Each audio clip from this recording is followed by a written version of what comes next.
we get into it, we're really going to look at two main things. And for us, these come from second spectrum data, which is in every arena.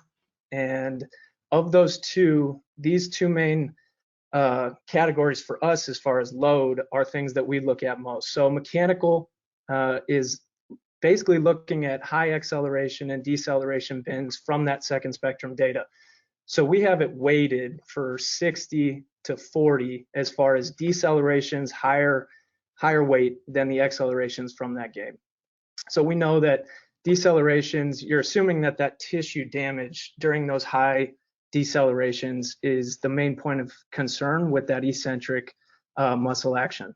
So physiological, on the other hand, is looking more at body weight, average speed, and distance. So you're looking at assumed metabolic fatigue, things like glycogen storage is depleted, acidosis, and oxidative stress. So using those two as kind of our baseline for what the next day's recovery is going to look like for our guys.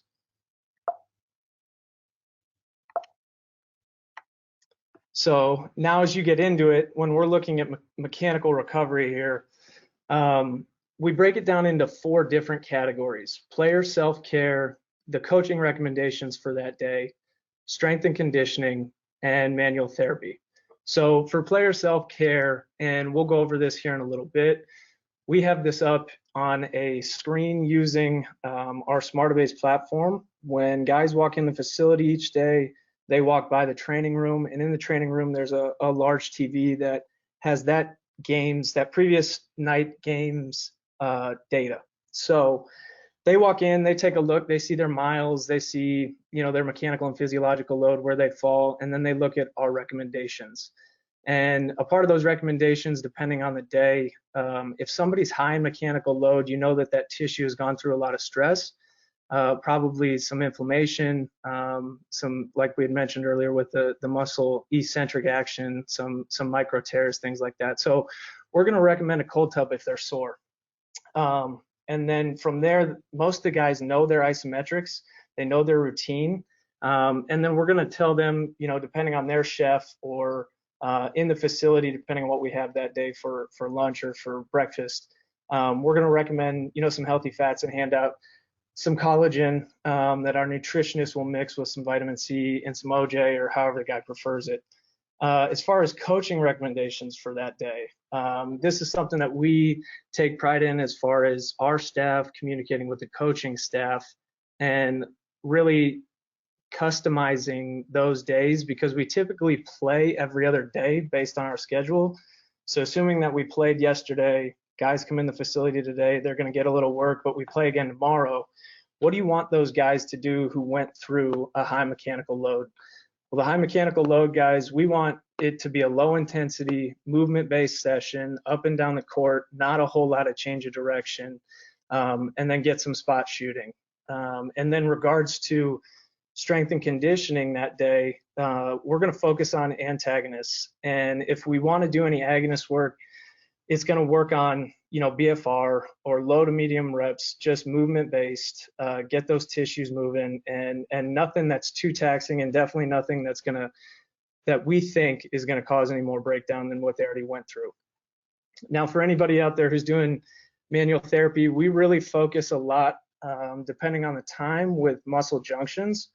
So as we know, soleus takes the majority of decel when guys are on the court. That soleus and gastroc does quite a bit to stop that lower leg from movement.